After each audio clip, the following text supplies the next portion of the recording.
estou aqui como trabalhadora da área da família, né? Porque é uma área de suma importância para a nossa sociedade.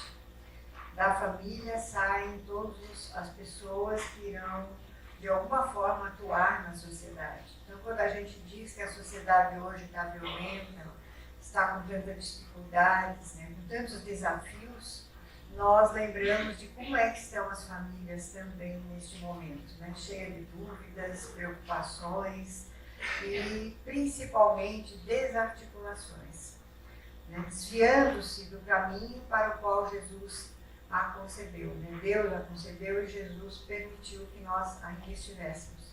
E como diz no Livro dos Espíritos, é uma lei natural. Se é uma lei natural, é uma lei divina. E ela inicia nesse pequeno núcleo, como nos mundos de provas e expiações, e depois, e cada vez que evoluímos para mundos superiores, ela vai se ampliando até que se torne a família universal, da qual Jesus nos falou. E hoje nós vamos discutir um pouquinho a questão da moral, porque a moral é o primeiro ponto para o qual a família deveria olhar na educação dos seus filhos.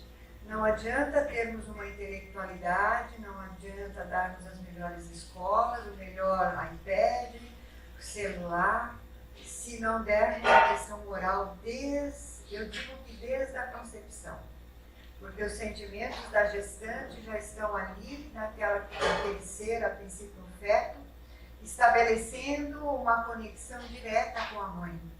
E ali já estão se formando as primeiras células, né, que depois irão se desenvolver nesse ser que vai crescendo, a partir dos sentimentos e de tudo aquilo que a mãe passa já na gestação. Então já é um momento importante, por isso que a gente trabalha com gestantes. Ali já estão se formando as primeiras células, entre aspas, do psiquismo desse ser. Então, a importância de estudarmos a família e de nos voltarmos para a família. Aperta onde? Aqui.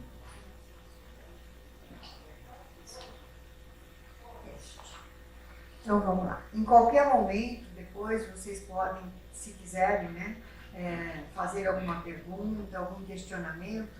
As meninas depois vão passar um papelzinho, uma caneta, tá? Vocês podem ir fazendo, que aí no final nós teremos um momento para isso, para perguntar, porque o nosso tempo hoje está bem apertadinho, né? Então nós vamos mais ou menos fazer. O nosso intervalo vai ser 10h30, mas eu ia falar assim, porque você já me tomou 15. Ah, então tá. É só o café e voltar. E o banheiro aqui do lado, não precisa nem descer, tá, gente? Porque realmente nós vamos ter aí uma... Então, o ser humano é estruturalmente constituído para viver em família. Vejam que o ser humano é gregário. E para ele desenvolver esse sentimento gregário, ele precisa renascer numa família. Mesmo que se a gente... Mas e a criança que não tem pai, não tem mãe, está no orfanato? A família dele é aquela que é onde ele está convivendo. É onde ele precisa estar, faz parte da sua programação, passar por essa dificuldade, mas é ali, naquele momento, que ele também está fazendo as suas primeiras aprendizagens. E a fim de desenvolver as sublimes conteúdos psíquicos que eles jazem adormecidos, aguardando estímulos da convivência no lar para liberá-los e sublimá-los. Assim como também estão ali meio em stand-by todos os vícios, todas as dificuldades pelas quais ele já passou e que ainda traz pelo atavismo da reencarnação. Então, da mesma maneira que podemos estimular os nossos filhos a desenvolver todas essas virtudes, os dons que ele já traz e aquilo que é preciso, também nós podemos estimular para o egoísmo, para o orgulho, para a vaidade, para o descaso, de acordo com aquilo que fomos passando pela nossa fala e pelo nosso exemplo. Então, isso é muito importante entendermos porque é que ele veio na nossa família. Porque na lei divina não existe acaso nem plano B.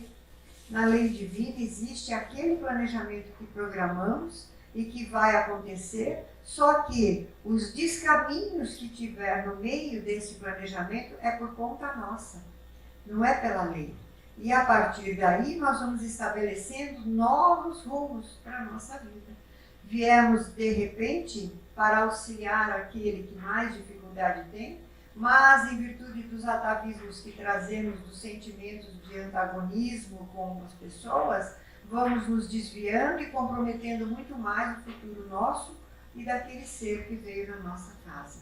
Então veja a importância principal dos pais com relação a estabelecer regras e limites bastante firmes no sentido da moral para os nossos filhos. O não tem que ser não, o sim tem que ser sim. Sempre voltado para o bem e nunca para a satisfação pessoal, ou nossa ou daquele que está ali. Porque a criança, ela, principalmente nas primeiras idades, ela sabe como nos manipular. Ela sabe como fazer chegar no ponto em que ele quer. De tanta insistência, às vezes, ou por meio da birra, ou por meio de outro mecanismo qualquer, e aí cedemos. Na primeira vez que cedemos, não conseguimos mais voltar atrás. Porque aí, todas as vezes, isso vai cada vez mais se ampliando. Então, quando a gente fala não é não, e sim é sim, mas não porque eu quero. Porque existe por trás um conteúdo moral que eu preciso trabalhar. E é desde pequenininho. Não é só, 2 aninhos não entende. Hoje as crianças estão muito evoluídas. Com 2 anos elas falam textos inteiros já. Antigamente era palavra-frase. E hoje é texto inteiro. Tanto que na área da pedagogia e da psicologia não estabelecemos mais as idades. De tal ano a tal ano faz isso. Hoje não tem mais. Hoje a gente fala de período. Porque tanto uma criança de 2 pode estar um período lá na frente, como ela pode estar um pouquinho mais atrás, porque precisa de mais tempo para aprender. A gente não estabelece mais isso, porque é dentro do desenvolvimento que ela traz. Então, por isso que é importante entender que nós vamos liberar e sublimar algumas coisas, principalmente no que diz as questões morais. Nossos filhos são espíritos. Todos aqui acreditam que os nossos filhos são espíritos? Tem alguém que acha que não, que ele é fruto da genética? Se acreditamos que eles são espíritos, para quem que nós temos que voltar a nossa educação? Para o corpo ou para a alma? Porque a alma é o espírito encarnado. É para a alma. Então, quando eu olho para o meu filho com 2 anos, e eu digo, coitadinho, deixa ele vai fazer assim. Eu estou olhando para o corpo, que tem 2 anos, mas o espírito é milenar. E às vezes, com 2 anos, ele já mostra tendências que eu deveria, a partir de então, já começar a orientar. Não esperar ele crescer para depois eu tentar orientar aquilo que deveria ser antes e agora já está consumado na sua personalidade. Então, quando eu olho para um ser, eu tenho que olhar para esse ser como uma alma. E isso é muito interessante, porque o Jung já diz isso, né? Quando encontrar, olhar nos olhos de uma outra pessoa, não olhe nos olhos físicos, mas nos olhos do vir a ser, nos olhos da alma, de quem vai se transformar esse ser. E o que eu quero que ele faça, né? O que eu gostaria de auxiliar para que ele se tornasse. Então, as causas da violência, essas respostas, entre aspas, na verdade, né, essa síntese, nós tiramos dessas questões, 742, 43 e 54. Primeiro, senso moral ainda pouco desenvolvido. Nós podemos dizer que temos um senso moral desenvolvido, porque já somos seres pensantes, reflexionamos, estamos já num nível bastante alto de intelectualidade, mas o nosso ser moral perante aquilo que vamos vir a ser, segundo os espíritos, né, na revista Espírita, quando ele pergunta dos espíritos que reencarnaram em Júpiter, ele diz assim: se fôssemos comparar os seres que reencarnam em Júpiter conosco, daqui na Terra, você compararia com o quê? Ele diz assim: está próximo do chimpanzé. Então, por aí, vocês têm uma ideia do como está o nosso senso moral. Isso Kardec. Então, próximo do chimpanzé. Então, estamos saindo da animalidade para entrar numa intelectualidade maior. Né? Então, o senso moral nosso ainda é egoísta, ainda é egoísta. É o meu filho, meu carro, minha casa, né? É tudo meu, não é nada meu, porque tudo isso vai ficar. Isso tudo Deus me emprestou. Não tenho nada, eu só vou levar o que eu construí dentro de mim, porque nem a roupa, né? Eu não sei como que a gente chega no mundo espiritual, acho que roupa não tem, eu chego nu lá, daí eu vou me vestir, né? Eu fico sempre pensando, como que a gente se apresenta assim? Vai plasmar. Você vai plasmar, mas não, quando você desencara, você não tem tempo de fazer isso, e sua roupa não vai. Então é mais ou menos assim, né? Então a gente entende isso, né, como um pouco desenvolvido mesmo. E por isso que nós reencarnamos o tempo todo e vamos vindo numa família para cada vez mais melhorar o nosso senso moral. Porque esse é o objetivo da família. É o desenvolvimento moral, é o aprendizado do espírito, associado à da inteligência. Porque a inteligência, cada vez mais vamos adquirindo esse senso de razão e reflexão, vamos melhorando o nosso senso moral. Mas não, só a inteligência não nos faz evoluir. O que nos faz evoluir é a moral. É a asa da moral. Não adianta sermos lá um QI 220. Nem sei se existe esse, mas se for, não vai levar a mundos superiores, se o senso moral não estiver acompanhando. Então essa é a diferença. Aí a segunda, olha. Regozijo na ambição, no egoísmo, no orgulho, que são as causas de atos de violência e muitos males de sofrimento. Ainda temos prazer no egoísmo, temos prazer muitas vezes no orgulho. Não, comigo é desse jeito, eu não faço, e quem quiser gostar de mim é assim mesmo. Um orgulho exagerado, achando que ele sabe tudo, que ele pode tudo, não ouve a opinião do outro, não para escutar, porque acha que já tem o conteúdo todo. A gente às vezes escuta espíritas dizerem assim, não vou estudar mais o livro do Espírito, já estudei 3 vezes, já sei tudo que tem ali dentro. Eu digo, meu Deus, né? Divaldo com 70 anos de espiritismo ainda diz que não sabe nada que tem dentro do Espírito. Não é? E a gente acha que sabe tudo. Então veja, o egoísmo e o orgulho. Depois nós vamos ter a oportunidade na segunda parte de trabalhar isso de uma forma mais concreta na família. Que a gente acha que não é egoísmo e na verdade é.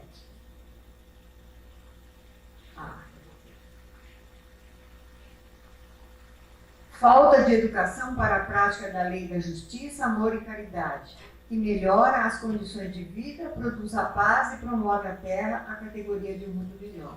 Então veja, no livro dos Espíritos diz assim, quando é que nós fazemos o mal? E ele diz, quando da lei nos afastamos. E de qual lei? Das leis divinas, das leis morais. Toda vez que eu cometo um ato que me afasta um pouco dessa lei, eu estou fazendo mal. Mesmo não fazendo o mal intencionalmente, porque a gente acha que o mal é fazer algo mal, que é fazer algo que prejudica o outro. Não necessariamente.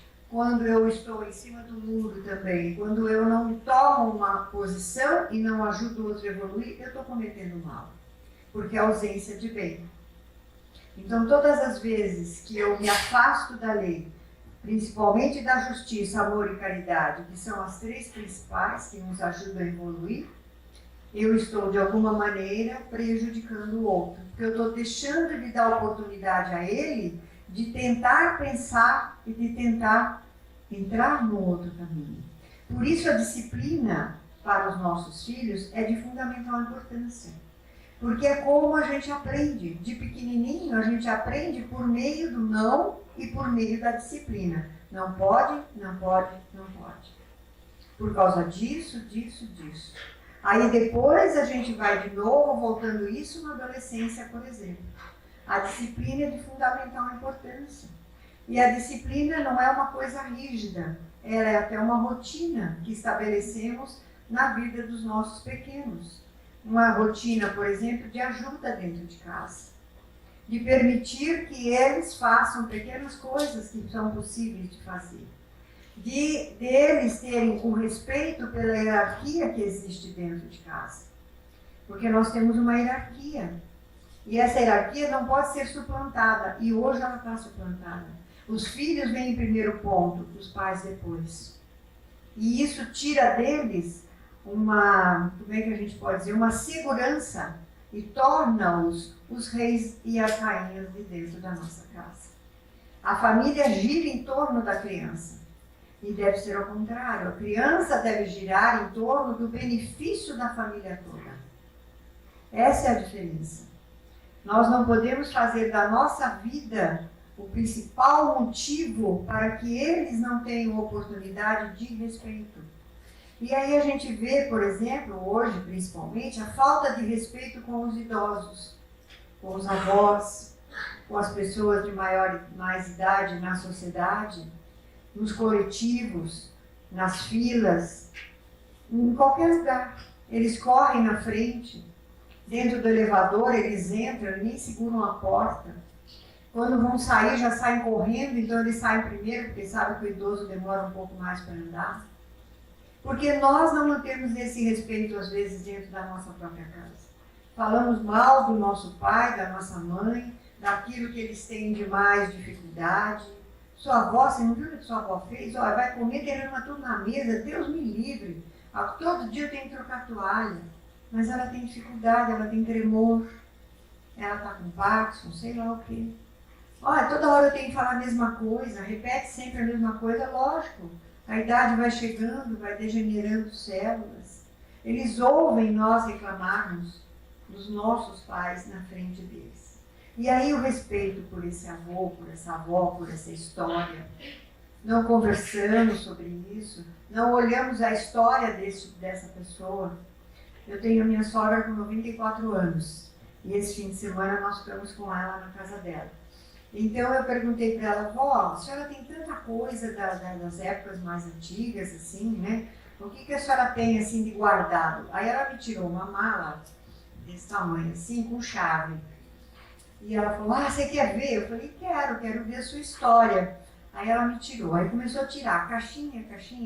Gente, vocês não imaginam o que tinha. Tinha figuinha desse tamanho, que ela ganhou não sei do que. Tinha uma rosinha pequenininha que fulano deu quando ela tinha não sei quantos anos. Tinha guardado um presente que o marido deu, não sei, mas tudo para nós, bugiganga. Não serve para dividir herança. E ela dizia assim, vó, quanta história. Ela diz, nossa, isso aqui é guardar coisas do meu sogro que ela guardava. Ela dizia, eu nem sei para que ele guardava isso, mas se ele guardava tinha importância. Olha que bonito. Se fosse a gente ia jogar fora. Mas o meu marido, o que eu vou fazer com isso, né? A história dela tem numa mala, guardada a chave, para ver como isso era importante. E o que é? Ninguém sabe o quanto foi bonita a vida, né? Porque nós sentamos com nossos idosos e perguntamos como era no seu tempo. A gente fala, no seu tempo já foi, hoje é diferente. Como se aquela história não fizesse parte da minha história. Então é muito importante que possamos ir entendendo essas questões para poder ver o quanto nós criamos pessoas egoístas dentro da nossa casa. Só o tempo presente que é importante. Esquecemos desse tempo que foi passado. Qual é para o espírito a utilidade de passar pelo estado de criança? A gente pergunta isso. Por que a nossa infância é tão longa? Diante de outros mundos, segundo André Luiz, que às vezes chega a 6 meses na nossa Terra. Por que será? Porque demoramos mais para remontar toda aquela etapa que precisamos. Primeira, segunda, terceira infância, primeira juventude, segunda juventude. A gente não vê, mas ela é encadeada. E por isso que nós precisamos, né, dessa infância tão demorada. Porque encarnado, com o objetivo de se aperfeiçoar, o espírito durante esse período é mais acessível às impressões que recebe e pode auxiliar o seu adiantamento. Segundo a psicologia, até 7 anos, hoje até um pouco menos, né?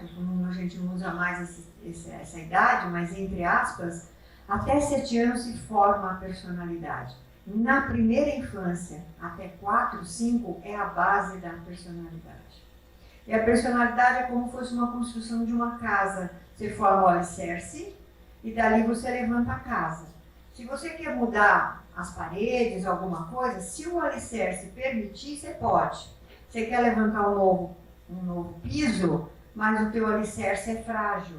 Você tem que estabelecer um alicerce novo. Só que na personalidade isso não dá. Fechou aquele alicerce, é mais difícil de se construir para cima. Porque aquilo está a base. A base é frágil. Tudo que você for pondo é capaz de ruir essa base. Então é muito importante. Por isso que a gente não dá tanta importância para a primeira infância que ela deveria ter. É a base da personalidade.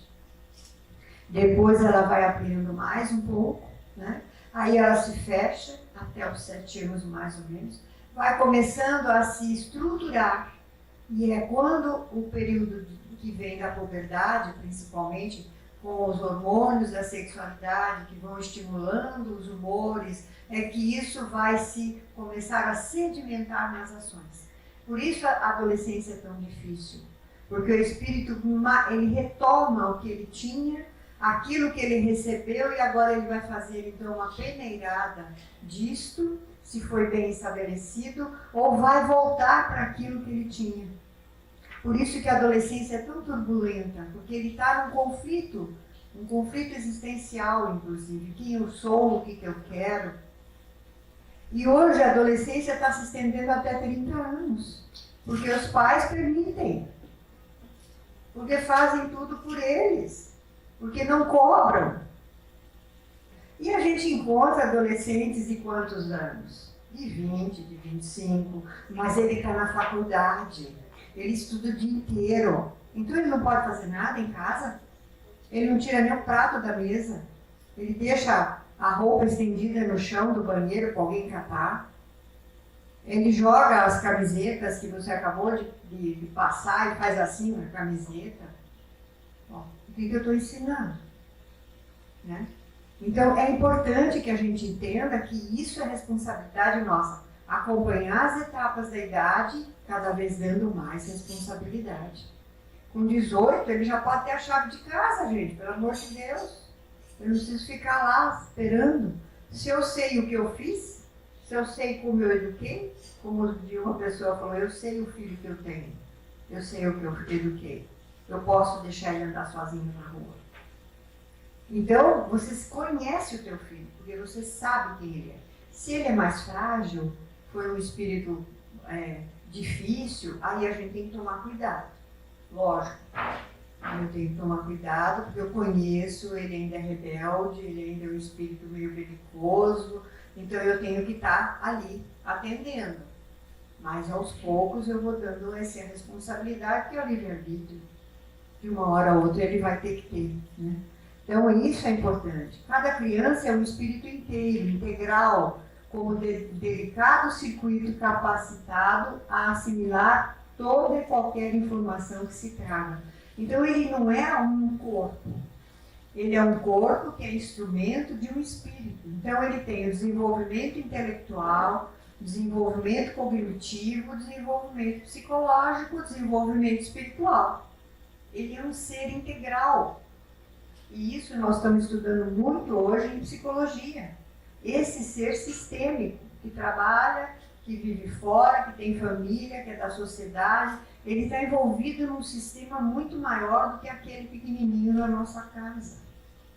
Assim, integralmente, também eu sou. Então, eu tenho que proporcionar aos meus filhos, aqueles que convivem comigo, cada vez mais oportunidade para ele desenvolver todos esses fatores. Porque é assim que ele vai crescer. Não é olhar só para o físico, só para o intelectual. É olhar principalmente para esse ser sistêmico, espiritual. Uma vez que no seu mundo psíquico não se acha ainda em condições para discernir com profundidade, Teresa de Brito. Então, desde pequeno, eu tenho que estar olhando para isso, para ir se formando esse desenvolvimento. Porque ele ainda não tem capacidade.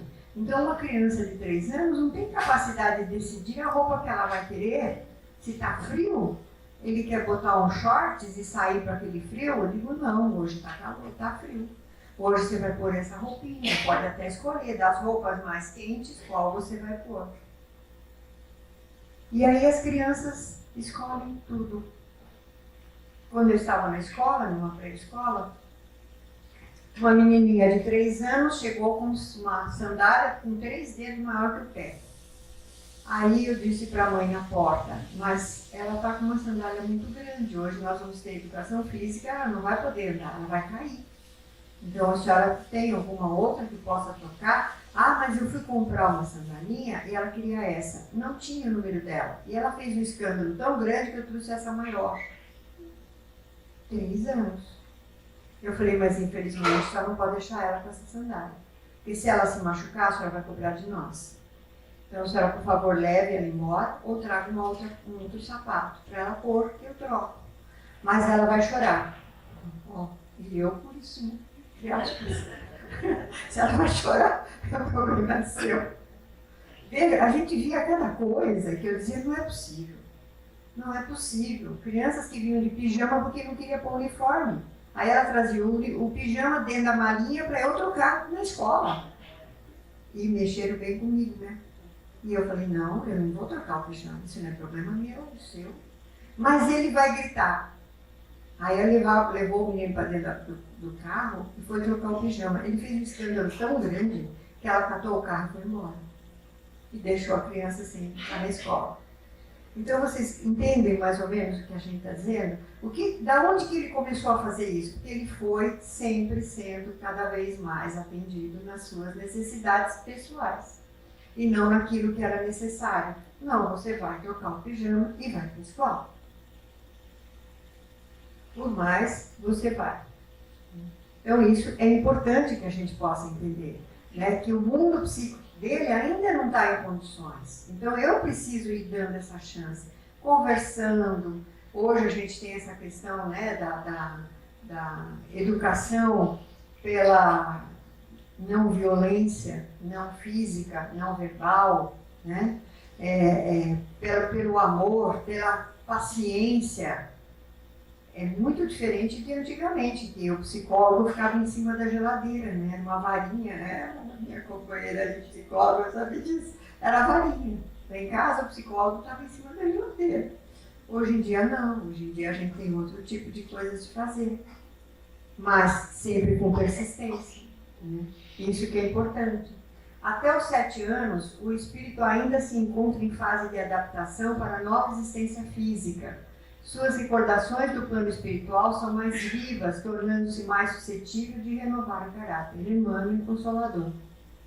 Ele coloca, né, em virtude até os 7 anos, porque é o que a psicologia mais ou menos estabelece. Hoje a gente vê crianças de 5 anos amadurecidas, com pensamento, com reflexão, com dons, né, que já trazem e a gente percebe que é um espírito que já está um pouco mais evoluído. Mas é importante que entendamos a nossa responsabilidade com relação a isso. E assim é, por exemplo, com a evangelização. Às vezes a gente escuta, né, pais espíritas, eu não vou trazer mais, porque é um problema todo domingo fazer isso, eles fazem escândalo toda vez, não quer vir mais na evangelização, eu vou deixar. Que idade tem? 8 anos. Que idade tem? 12 anos. Você vai e vai. Aí a gente faz os acordos, porque depois que eles vêm, eles gostam de estar lá na sala, de conversar, de brincar. É só por birra também, às vezes, ou porque não quer levantar cedo. Mas depois que está aí, gosta. E aí a gente deixa de oferecer a eles o principal alimento, que é o espiritual, para atender uma necessidade ou para não passar problema de ter que ficar ali avisando. Então, a gente tem esse encontro, né? Aquilo que o Godinho, nosso presidente da FEB, falava, ele dizia assim, meu filho era jovem, e ele começou a fazer vestibular e não queria vir mais para a juventude, tinha 16 anos, 17, e ele dizia assim, você vai para a juventude, domingo é dia da juventude, você estuda a semana inteira, não tem o domingo, não vai fazer falta, né? Enquanto você comer o meu feijão, você vai para a evangelização, me dizia para ele. Porque, na verdade, para ele era importante nessa fase. Né? Então, é mais ou menos isso. O caminho. Bem entendida, a educação constitui a chave do progresso moral. Quando se conhecer a arte de manejar caracteres, como se conhece a de manejar as inteligências, poder-se-á endireitá-los como se faz com as plantas novas. Mas essa arte exige muito tato, muita experiência e profunda observação. Então, a arte de manejar caracteres, ou seja, a personalidade nossa, ela tem, como que a gente diz, ela tem características próprias para cada personalidade. Então, eu percebo já numa tal personalidade a tendência para a liderança, por exemplo. Né? Mas uma liderança que não auxilia ou que não permite que os outros também estejam participando. Uma liderança autoritária. Então, é uma forma de olhar e dizer assim, eu sou líder, eu consigo dominar, mas tem que ser do meu jeito. Então, a gente já vai percebendo que é uma liderança que tem que ser desenvolvida, mas ir aos poucos manejando esses caracteres do egoísmo e do orgulho, para que essa liderança possa ser uma liderança que auxilie as pessoas, que conduza as pessoas, mas permita que elas possam ir se desenvolvendo. E hoje a gente vê assim, características do verdadeiro líder espírita, por exemplo, é um livro que tem. Porque o líder espírita não necessariamente ele é alguém que conduz, às vezes é alguém que determina, autoritário, faz do meu jeito, tem que ser assim, se não for assim não adianta. Então nem sempre a liderança ela é positiva no sentido da arte de liderar. Na grande maioria é no sentido do egoísmo e do orgulho que as pessoas acabam se colocando à disposição e aceitando, mas não permite que o grupo cresça. Esse é um exemplo mais ou menos, né, do que são características de uma personalidade. Ou às vezes também o contrário, muito tímido, muito retraído, faz parte dessa personalidade. Como que eu vou manejar esses caracteres para que ele possa pelo menos se desenvolver um pouco mais, se expor em algumas situações e crescer nesse sentido. Por isso que a arte de manejar os caracteres. E para isso eu preciso observar, preciso escutar e eu preciso perceber. Porque enquanto eu só lido com o piloto ligado, automático, nas minhas relações, só vendo as coisas assim, não pontuais e não parando para pensar nas falas, nos atos, nas expressões que as pessoas falam, não parando para pensar o que isso significa, o que ele está me dizendo no subliminar disto, eu não consigo perceber essas questões. Eu só acho que aquilo é bom. Nossa, ele é um líder nato, todo mundo vai atrás, as crianças vão tudo atrás dele, mas de que forma? Que nem cordeirinho, sem deixar crescer, tem que ser daquele jeito, se não fizer ele briga? Ou sim, é o líder que vem ali ajudando a sua equipe? Então é importante, e hoje a gente tem muito pouco tempo para isso dentro de casa, na grande maioria das vezes. É o horário, às vezes, só de uma janta, de um almoço, porque de manhã levanta, já vão para a escola, já ficam o dia inteiro, de noite a gente está cansado, fim de semana a gente sai para passear, para poder esparecer um pouco, né? E perde esses momentos de ficar sentado escutando o que ele está falando, ou conversando, lavando louça junto, vem ajudar a mamãe a lavar louça, você enxuga para mim, como é que foi, como é que está, o que você pensa sobre isso, e agora? E aí você vai conversando, trabalhando e vai pegando as falas, vai pegando as oportunidades para poder ajudar. Então hoje nós estamos com bastante dificuldade, né, de instruir realmente para o progresso moral. Você está controlando aí para mim, tá, né?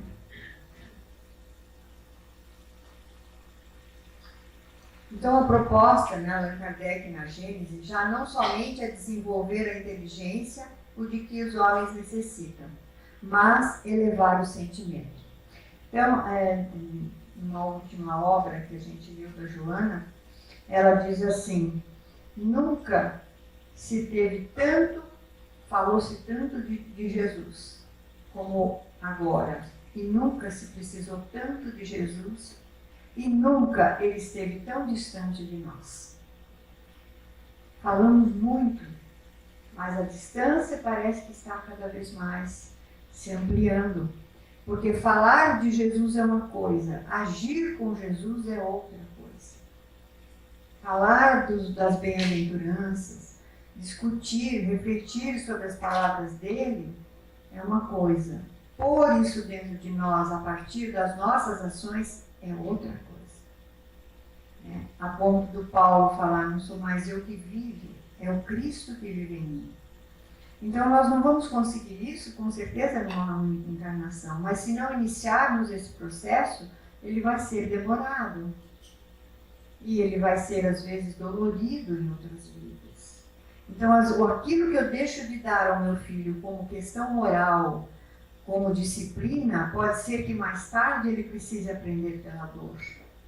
Porque eu não consegui desenvolver pelo amor, porque deixei de lado. Então, quando eu deixo de oferecer a ele a oportunidade de se disciplinar, de repensar sobre as suas ações, ou de assumir a sua própria responsabilidade sobre os atos, eu estou deixando de dar oportunidade a ele desse crescimento. E a vida vai cobrar mais tarde. Então, no Livro dos Espíritos, eu não sou opinião de volta que sabe pergunta por pergunta, eu sei o contexto. Ele diz assim: qual o maior sofrimento dos pais quando chegam à vida espiritual? E o Espírito responde: é ver o sofrimento dos filhos por aquilo que ele deixou de fazer. Esse é o maior sofrimento dos pais. Ver que eles não precisavam estar sofrendo assim se ele tivesse dado uma educação diferenciada, mas a educação moral, não é intelectual.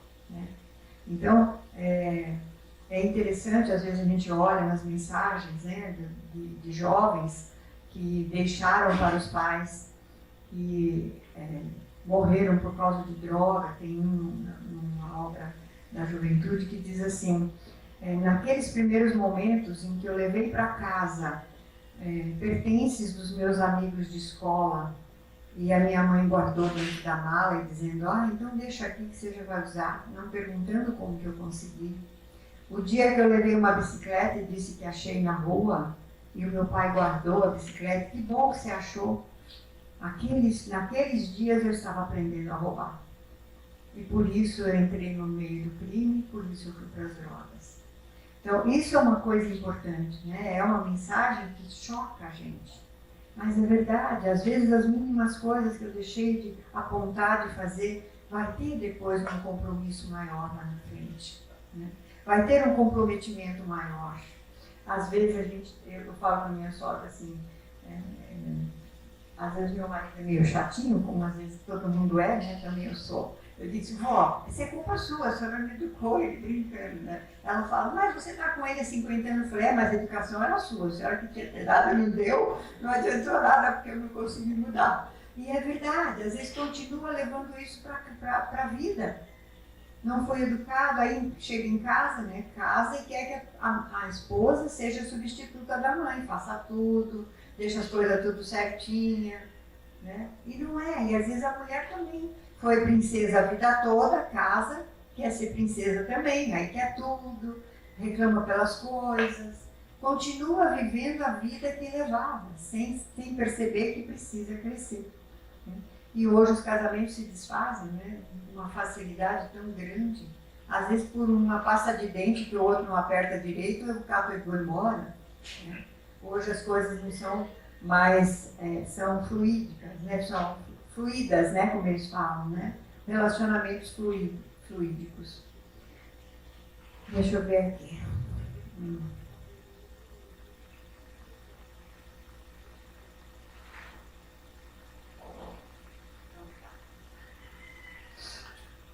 Então, princípios básicos para a educação para a paz. Tudo isso que nós estamos falando envolve a questão da paz. O que é paz para vocês? Agora eu vou deixar vocês falar um pouquinho. O que é paz? Fala, gente. Ninguém tem paz aqui? O que é a paz? Certeza de dever cumprido, equilíbrio, tranquilidade. Oi? Paz da consciência, harmonia. Tudo isso inclui a paz. Nós caracterizamos a paz, na grande maioria das vezes, como ausência de problemas. Né? Como ausência de dificuldades. Então, você tirou minha paz hoje. Eu amanheci um dia tão lindo, vim aqui nesse lugar maravilhoso, você já começou a me encher a cabeça de coisa, tirou a minha paz. Então, paz é um sentimento que não se tira, porque ela é uma virtude. E virtude, quando você adquire, você não tem quem tire de você. Então, ninguém tira a tua paciência, você não tem ela. Você tem momentos de mais tranquilidade, de paciência, né? Como eles falam assim, pai da paciência, né? Ninguém tira o que você já tem. Pode ser qualquer coisa, pode pisar no pé, pode fazer, está sempre tranquilo, porque a paz está interior, a paciência interior. Então a paz, ela é a paz de consciência, no sentido de que apesar de eu estar com preocupações, apesar de estar sentindo um pouco de tristeza, mas eu estou em paz. Porque o sentimento ainda é necessário, nós temos esses sentimentos. Não adianta dizer que eu nunca mais vou ficar triste na minha vida, que nunca mais eu vou ter ansiedade. Eu vou ter, porque eu estou vivendo um momento no meu corpo ainda de provas e expiações. Isso faz parte. Mas como eu lido com esse sentimento é que é a questão da paz. Porque eu posso estar sentindo uma tristeza por perda de alguém, por uma necessidade qualquer, mas eu estou em paz. Quer dizer, eu não me desespero, eu não acho que aquilo, eu não sinto culpa, porque aquilo não foi causado por mim, porque foi uma contingência. Lógico, se você perde um filho, você vai chorar. Lógico que se você vê um animal sendo maltratado, você vai se indignar. Não é que eu deixe de ter, porque as pessoas acham que paz é viver que nem Buda, né? Não é isso. É ter dentro de nós um equilíbrio tal que lida com esses sentimentos, todos de forma equilibrada e harmoniosa, mas ao mesmo tempo sentindo. Então eu choro por alguma coisa, mas ao mesmo tempo eu vou me tranquilizando e aí aquele momento passa. Então isso é a paz. E construir isso dentro de nós é difícil. Se eu não consigo ir aos poucos trabalhando com isso nas crianças e nos jovens, a partir da consciência, quando eu estou com a minha consciência pesada, entre aspas, por algo que eu fiz que eu sei que é errado, eu preciso trabalhar com isso. Entender, ressignificar, ter uma resiliência e sair. Como é que eu saio dos problemas? A partir disso. Ou eu fico chorando o tempo todo, porque eu fui despedida, porque ninguém gosta de mim, porque tal fulano foi embora, e aí eu fico me magoando com aquilo, achando que eu sou uma pessoa destituída da bondade divina, e eu não saio desse sentimento. Eu entro em depressão. Por que hoje os jovens estão com tantos problemas emocionais, de vazio interior, depressão, suicídio, alta taxa de suicídio a partir dos 13, 12 anos? Coisa que aumentou assim exponencialmente, porque falta disso dentro deles. Falta esse sentimento espiritual que dá base para eu enfrentar qualquer problema com uma resiliência. Deixo um tempo para o luto, entre aspas, seja qual for, faço esse luto, não, peraí, eu tenho que me modificar, vou procurar outro caminho.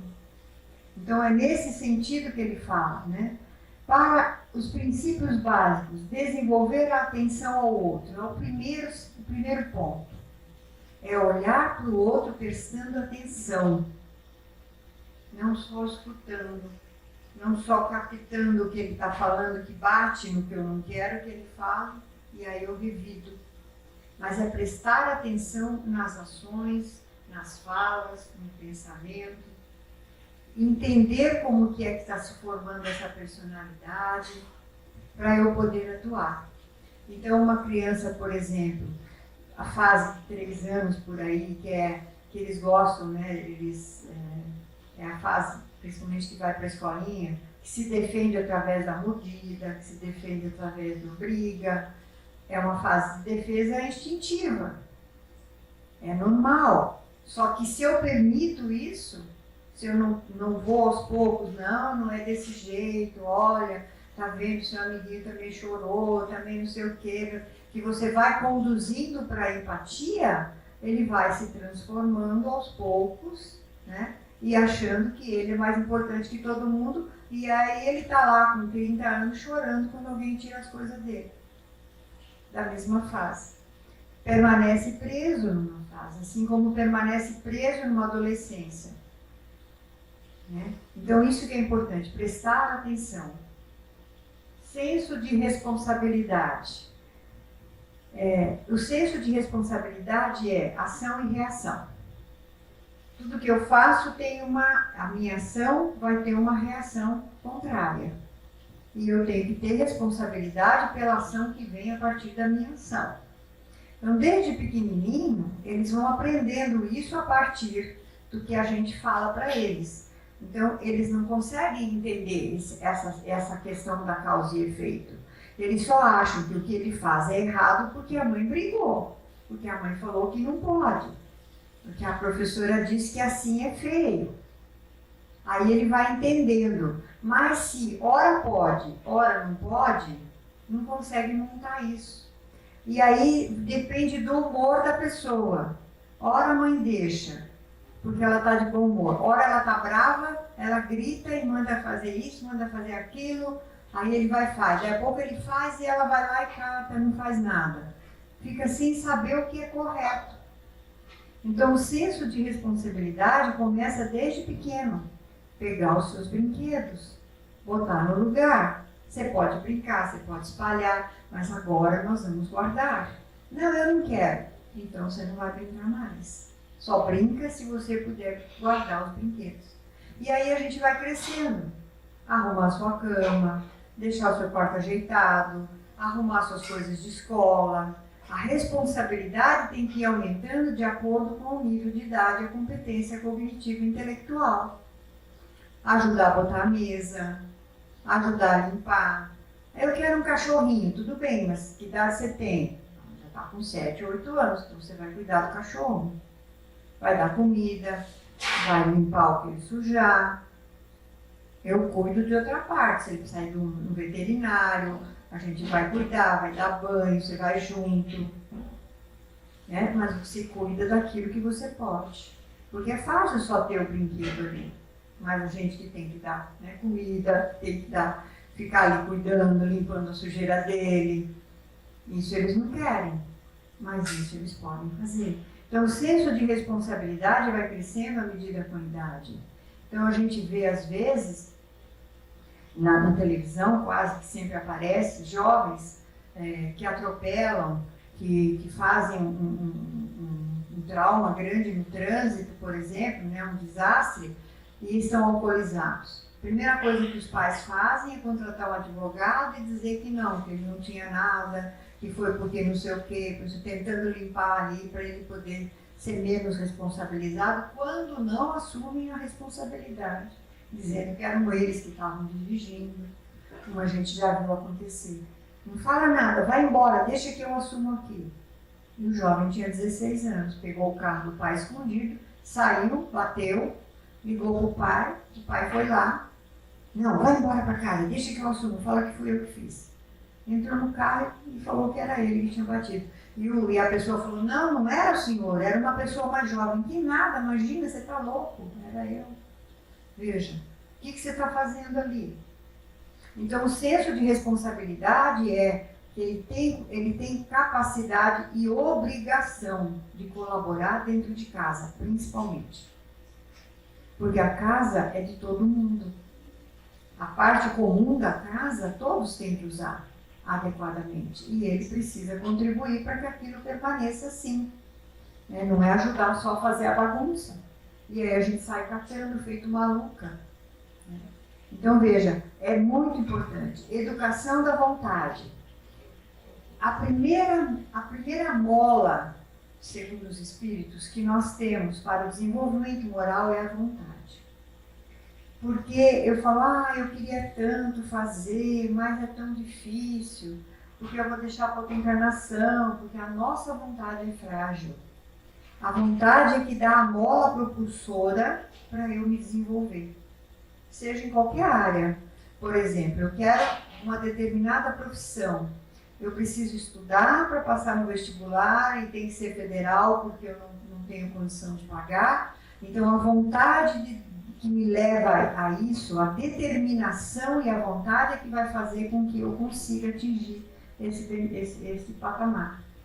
Mas para isso eu me disciplino para estudar bastante. Então, quando eu tenho vontade, a vontade é a mola propulsora. É difícil de vencer, por exemplo, um vício físico.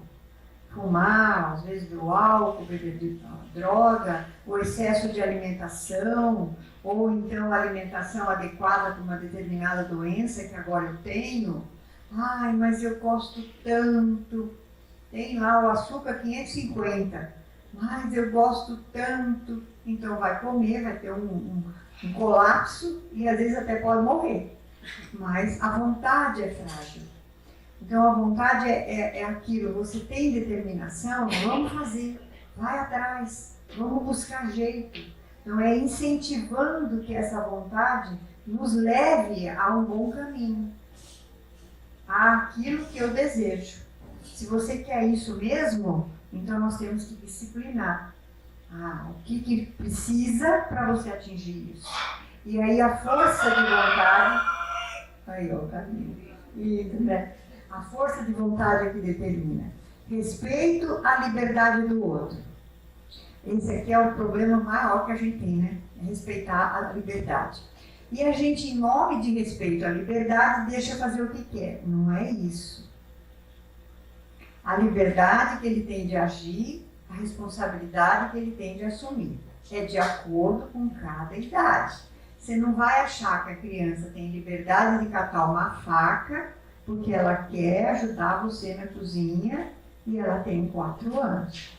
Você não vai dizer, ela tem liberdade, cata a faca e faz. Você vai no mínimo sair correndo com um PA, porque vai ter problema. Então a liberdade é de acordo, é como Deus faz conosco. A mesma coisa.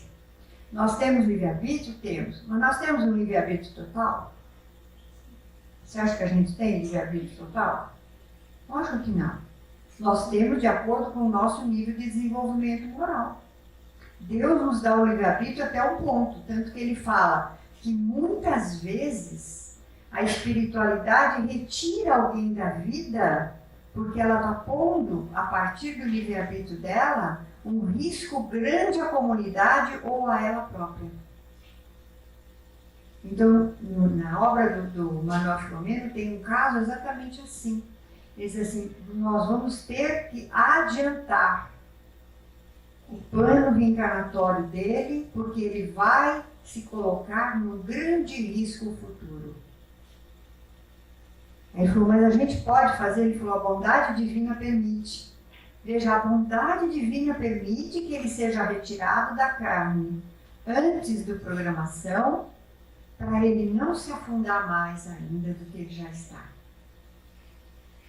É bondade, é misericórdia.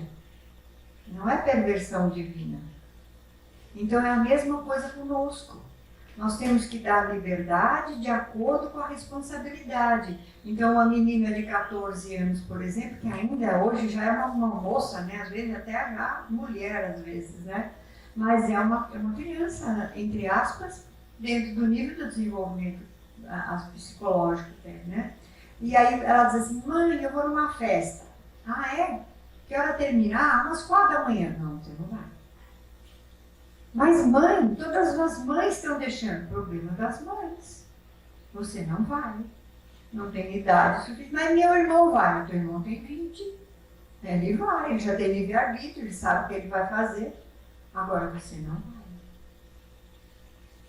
Está dando para entender a questão da liberdade? É de acordo com a minha responsabilidade e a que ele tem capacidade.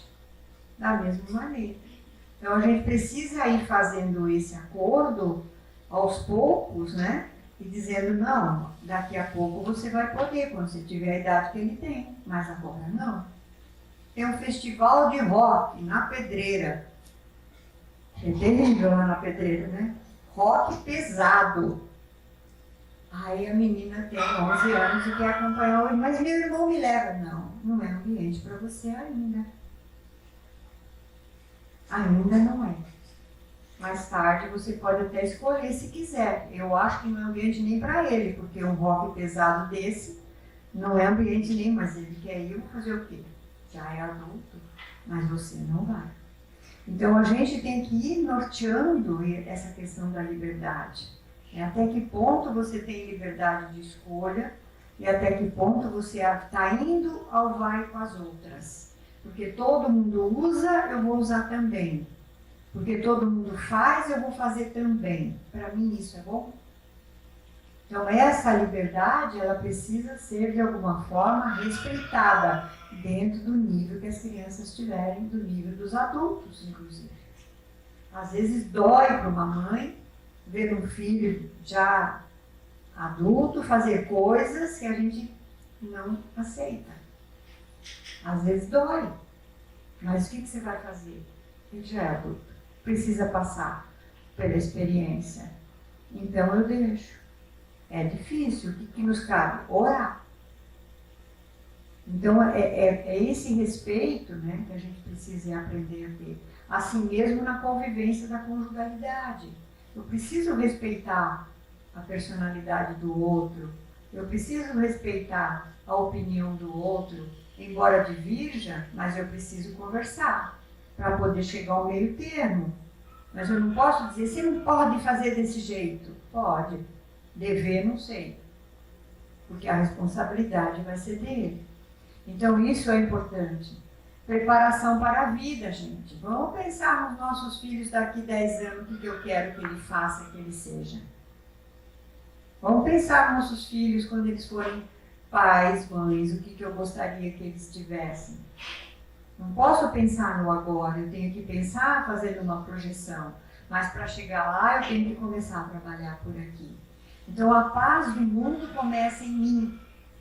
Começa nas minhas relações. Começa nas minhas palavras, nos meus pensamentos e sentimentos. Qualquer pensamento que eu tenha antagônico à paz, eu estou colocando fluido psíquico na minha casa. Consequentemente, no ambiente maior que eu vivo, no meu trabalho, no centro espírita. Eu tenho um antagonismo com alguém dentro da minha casa espírita, porque eu não coaduno com os pensamentos que ele tem, acho que é rígido, acho que é não sei o quê. Então eu entro quando eu vejo, eu vou falar tal coisa, mas já sei que ele vai falar. Ele já vai dizer que não pode. Pronto. O que eu estou projetando no psiquismo da nossa casa espírita? Energias boas? Não.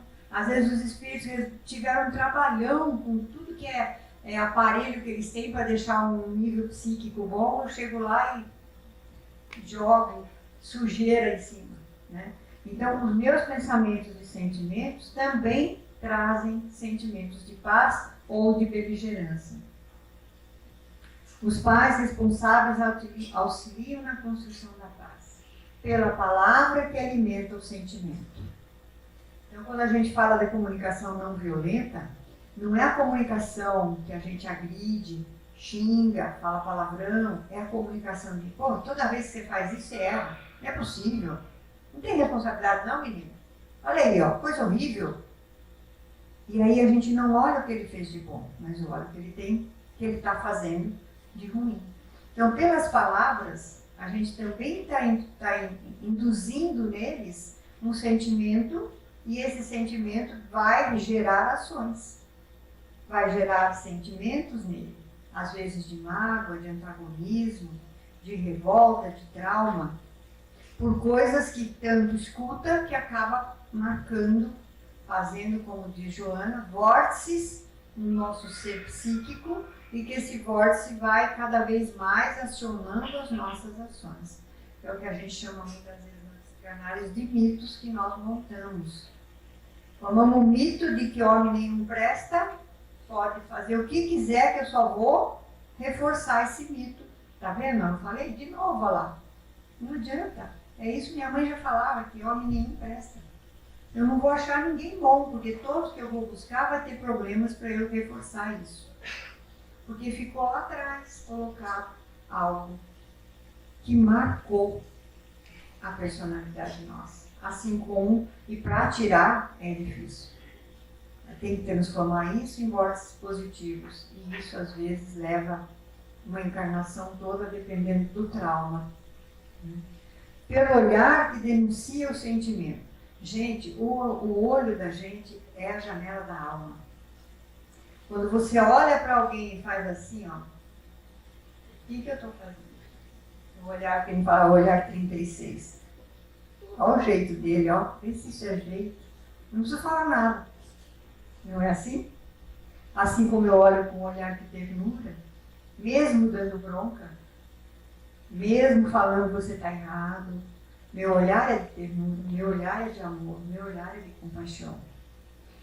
É interessante quando a gente lê a Amélia Rodrigues, quando ela passa nos livros que ela fala sobre Jesus, dizia assim, que diante dos problemas graves que ele vivenciou, por exemplo, com relação a Pilatos lá, né? Ele olhava para o Pilatos, o olhar dele de compaixão foi tão violento que Pilatos não sabia o que fazer. E como ele não podia ir contra, mas também nem a favor, ele lavou as mãos.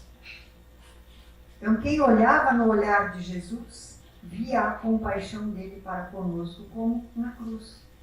O olhar dele, quando o Lavínios enfiou a última lança aqui, né, que pegou essa parte do pulmão e atingiu em cima para ele morrer, foi o que salvou ele depois. Porque ele diz que a partir daquele olhar, quando Jesus olhou para ele e falou, faça o que tem que fazer, e ele enfiou a lança, ele diz que nunca mais esqueceu aquele olhar. E que dali para frente ele se modificou, tanto que ele, né, foi Dom Pedro. O último personagem que a gente entende, que está no livro A Caminho da Luz, não, Brasil, Coração do Mundo, foi Lavínios, né? Dom Pedro. Que está pronto agora para fazer resolver o problema? Estou pronto, então vai descer lá na Terra e vai ajudar o Brasil. Então vocês vejam, um olhar modifica. Um olhar quando tem alguém doente, né? Isso é importante. Qual é o olhar que eu estou tendo para as pessoas que convivem comigo? Para as pessoas que estão junto? Porque o olhar de ódio também marca, né, gente? O olhar é complicado. Ele seca a pimenteira, como diz minha avó. Minha avó falava, oi, o olhar de seca a pimenteira. Uma vez nós tínhamos uma chácara e tinha um abobral lindo. Minha avó plantava e estava cheio de abobrinha. E passou uma vizinha, e essa vizinha era muito invejosa. Tudo ela tinha inveja. Tudo ela tinha inveja. Ela falou, nossa, fulana, que abobral lindo. No outro dia não tinha uma folha. Secou tudo, mas secou. E ela fala, olha, seca a pimenteira. E é verdade, nosso olhar tem força fluídica, força energética, como tem o pensamento. Pelo olhar, pelas ações que confirmam o sentimento, né? Então vejam que é um círculo meio vicioso, né? Eu penso, eu sinto, eu ajo. Então a ação está envolvendo um sentimento. Eu posso estar agindo, fazendo uma alimentação, por exemplo. Estou fazendo a comida, mas eu estou com um sentimento de não gosto, não quero, estou chateada. Eu estou colocando toda a minha energia nisso que eu estou fazendo. E aí eu posso, inclusive, prejudicar, né, aqueles que estão mais frágeis em termos físicos, a ter uma dor de barriga, uma dor de estômago, porque eu projetei ali, né? Tem um filme que chama Como Água para o Chocolate, é mais ou menos isso. Ela fazia com tanta raiva que projetava no chocolate que ela dava para a irmã, e a irmã foi começando a ter muitas doenças até que morreu. É um filme mais ou menos assim, e a gente vê o quanto isso é importante. O quanto eu ponho nas minhas ações o meu sentimento. Se eu faço o que eu não gosto, na hora que eu estou fazendo porque eu tenho obrigação, porque eu tenho que fazer, porque essa casa está uma bagunça, porque ninguém me ajuda, eu estou lá limpando a casa, fluidicamente eu estou desprendendo esses sentimentos. Então é mais importante eu deixar a casa bagunçada, quando todo mundo chega e fala, escuta aqui, ó, todo mundo vai ajudar essa bagunça aqui agora, do que eu fazer sozinha para dizer que fui eu que fiz, mas o sentimento que ficou foi um sentimento de raiva, porque ninguém me ajuda. Então é importante que a gente entenda que sentimento, pensamento, sentimento e ação formam uma roda, né?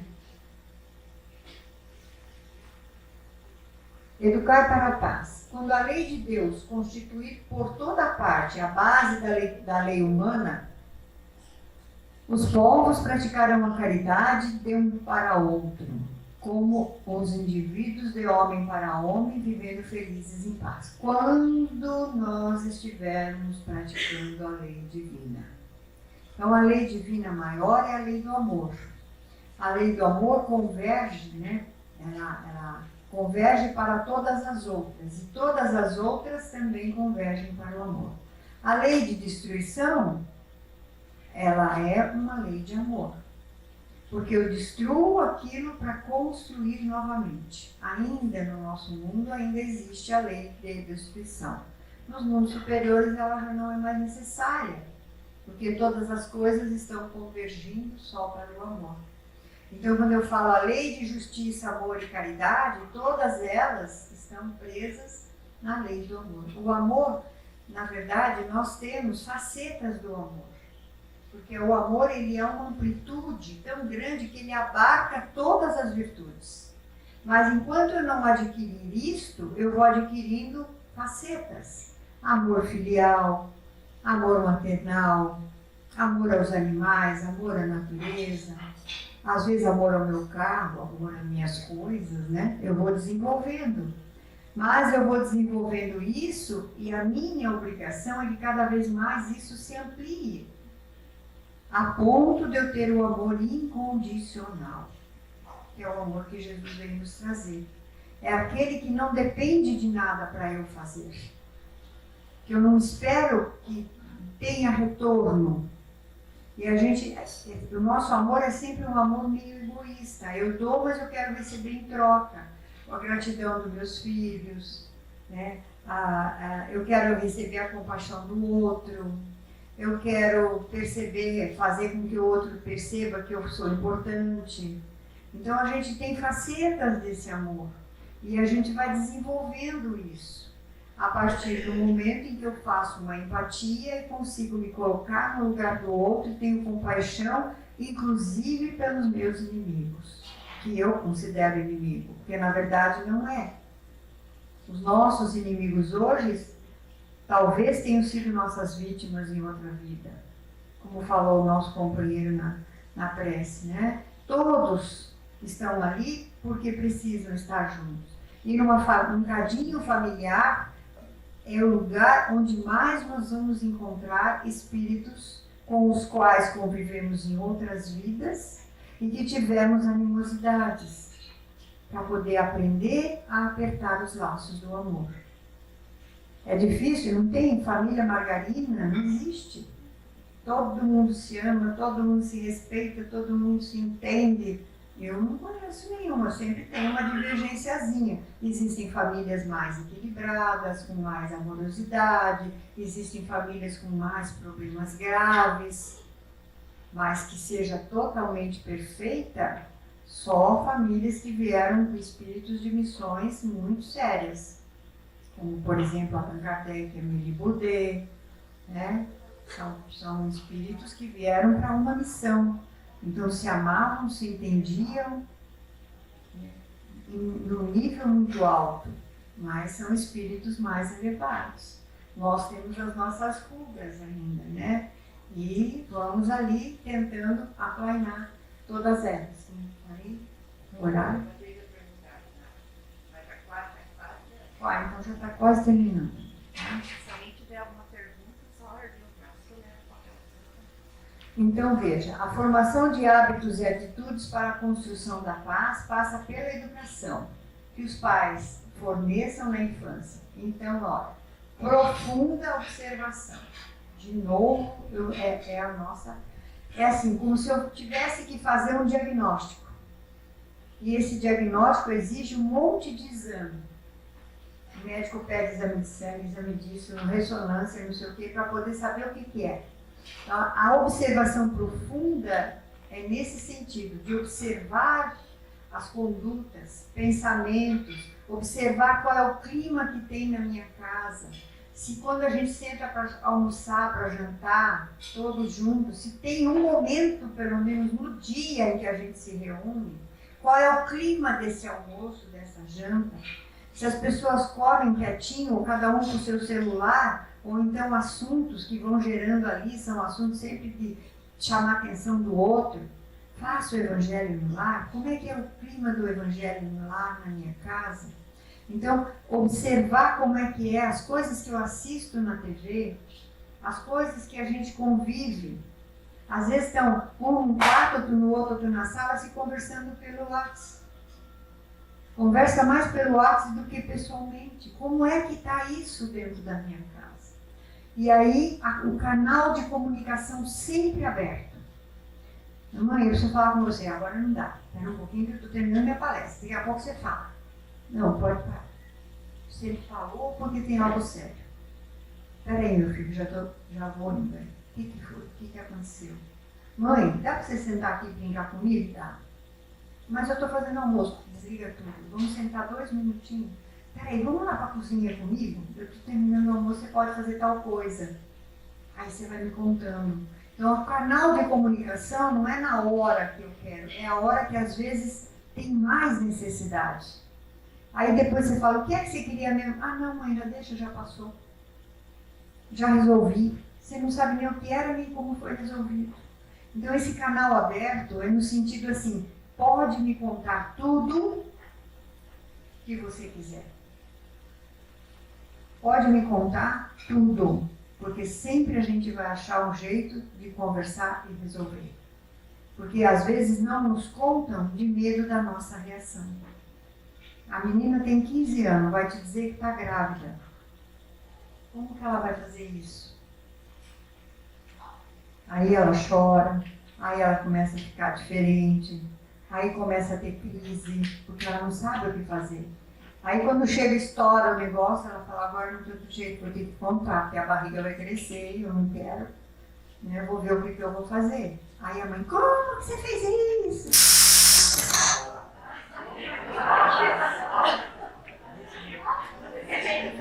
Pensei que eu ia tomar um choque. Tomei uma coisa. Não, tudo bem, sem problema. Então, o que acontece? Como isso aconteceu? Eu bem que eu te avisei. Agora, o que você vai fazer da vida? O que adianta agora, minha filha? Acolher. Tá certo, né? Minha filha não pensou, né? E o que você pretende? Você tem só menos uma opção, as outras você tem. Uma que você não tem, aborto. O que você quer? Não acho também que um relacionamento agora vai auxiliar com essa idade. Como que nós vamos fazer? E aí vamos lá, tentar fazer um enxoval, resolver o problema, fazer o quê? Não é verdade? Talvez, se eu tivesse um canal mais aberto, talvez não tivesse acontecido. Né? Se eu soubesse que ela já estava no relacionamento, não tivesse acontecido. Então, o canal aberto é o não julgamento no momento. Vamos ver o que é possível e, dependendo da idade, pelo meio da reflexão, fazer com que a pessoa tome a sua ação. Até as crianças podem fazer. Meu filho, você brigou. Mãe, agora ela não quer mais ser minha amiga. Então, minha filha, o que você pode fazer para resolver essa situação? Como você pode lidar com a sua amiga para ela voltar a ser sua amiga? Então, você vai ajudando, uma coisa às vezes fútil, mas para aquilo, para a criança, é importante. Então, por isso, a canal... Oi? Já? Então, vamos lá. Honestidade, não perfeição, respeitar o tempo e a idade. Isso eu não estou falando o tempo todo. Vou encerrar aqui.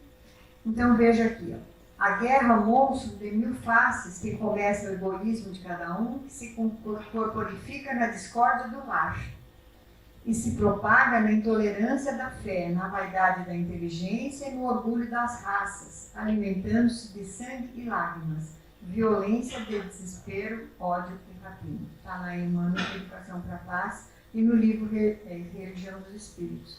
Então vocês vejam, a paz do mundo começa no meu lar. A guerra começa no meu lar. Isso é mais importante para a gente entender. Porque o preconceito começa dentro da minha casa.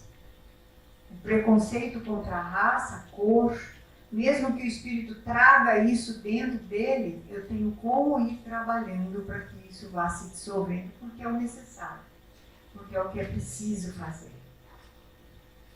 Somente desaparecerá quando o Evangelho de Jesus iluminar o coração humano, fazendo com que os habitantes da terra amem como irmãos. Como é que eu levo Jesus para dentro da minha casa? Como que eu levo? Por meio das minhas ações.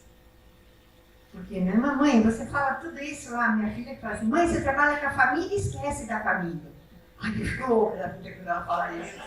Porque é puro mecanismo de como é que a gente fala, de falta de afeto, ela quer. Mas só que ela tem 42 anos, né? Então, eu queria ir nessa casa hoje. Eu falei, minha filha, hoje eu não vou poder. Eu vou para Apucarana fazer um encontro com os pais. Você vai fazer encontro com os pais lá e eu não posso vir ver você. Olha que egoísta.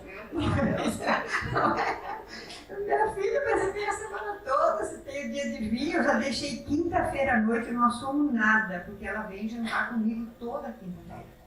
Então ela sabe disso, mas ela faz só por explicação. Então, é por aí, meus irmãos, a gente leva Jesus. É família isso, né?